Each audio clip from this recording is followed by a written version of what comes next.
Today, we honor the brave men and women who stood on the edge of the unknown, the ones who stepped forward so we didn't have to.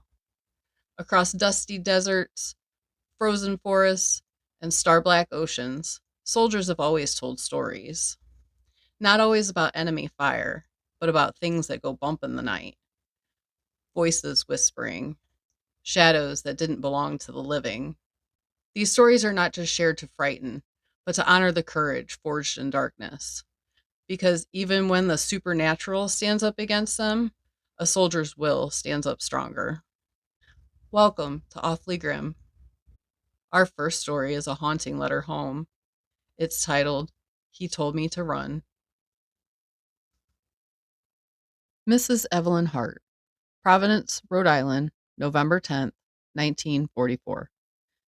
Dear Evelyn, I pray this letter finds you. I don't know if the censors will let it pass, but I have to write it. You deserve the truth, not the official version, the real one. Will was my brother in all but blood. You knew him as your husband. I knew him as the one person in this war who kept me sane and alive. We were dug in on a ridge near Vossanack. Snow had fallen overnight, muffling everything like the forest was holding its breath. Our orders were to drop any Nazi moving through the valley below. Will took the shots. I called them. By midday, he'd put down 6. Most were clean hits, center mass, one to the head. We whispered between shots, small talk to keep the cold away and the anxiety at bay. Then the 6th one moved. I watched through the scope. The man Will had just dropped, his chest wide open, steam rising out of him, twitched. I thought it was nerves, but then he pushed himself upright, slow, with purpose. His head hung to one side like his neck was snapped, but he stood. Will asked what I saw. I couldn't speak. I couldn't breathe. Then the others began to rise. One had a bullet through its eye. The other dragged his bowels behind him. But they moved. Oh my God, they moved. Like marionettes pulled by something too far removed from this world. Their eyes, their eyes were empty, devoid of any humanity, any soul. I told Will what I was seeing. He thought I was losing my marbles until they reached the tree line. He worked the bolt fast, steady as always, put one back down, another dropped, but only for a second. They kept coming. No screams, no orders, just the sound of boots dragging across the snow and bone grinding against bone. Will didn't flinch. He fired again and again, then his rifle jammed. He looked at me and said, "Run, now." I refused. He hit me hard, knocked the wind out of me, and turned to face them, sidearm drawn, feet planted, like he'd already made his peace with it. I ran. I found a shell hole and buried myself like a coward. I don't know how long I stayed down there. I only know I heard his pistol fire once. When I came back, the ridge was quiet. No sign of the bodies, just drag marks in the snow and Will's helmet, caved in on one side. His rifle was gone. The snow was splashed in crimson. I don't know where he went. Maybe they took him. Maybe he got up too. I honestly hope he's dead. It's more merciful that way. God forgive me. I don't know what I saw.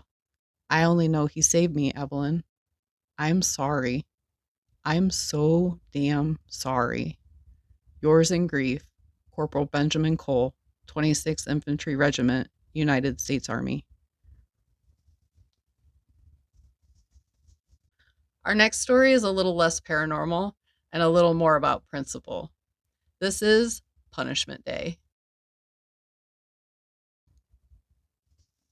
Sunday was Punishment Day.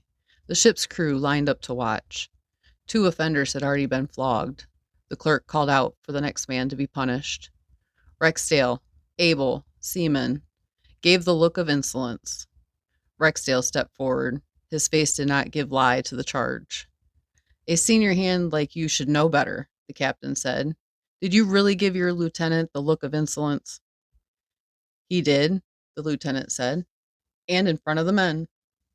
Let him speak, the captain said, asking Rexdale once more if he had looked disrespectfully towards his officer. Rexdale grinned. I don't know, he said.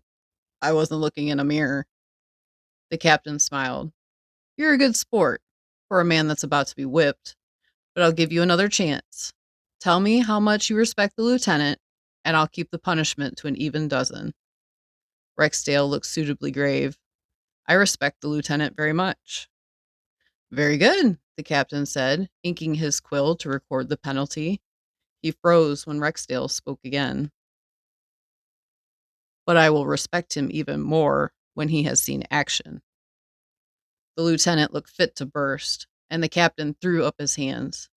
You talked yourself into another dozen, he said. Rexdale spoke again, his voice firm.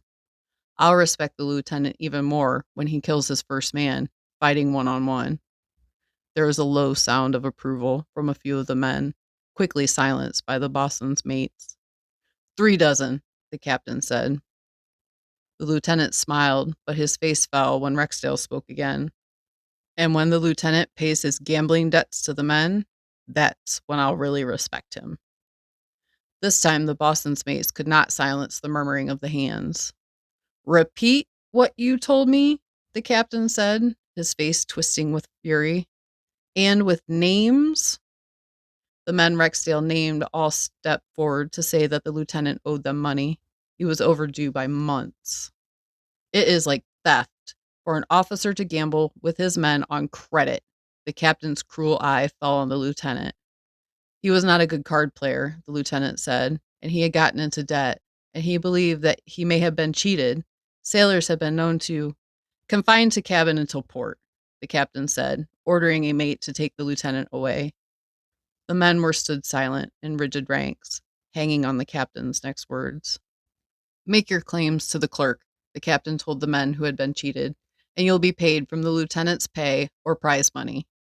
The men smiled and laughed, but the captain silenced them. As for you, the captain said, speaking once more to Rexdale, the man with the look of insolence and the mouth to prove it, 12 lashes, suspended, to be imposed if your face so much as twitches in my presence. Our final story tonight is a dire warning. It's titled, I Pretended to Be Something I'm Not. I Won't Do That Again.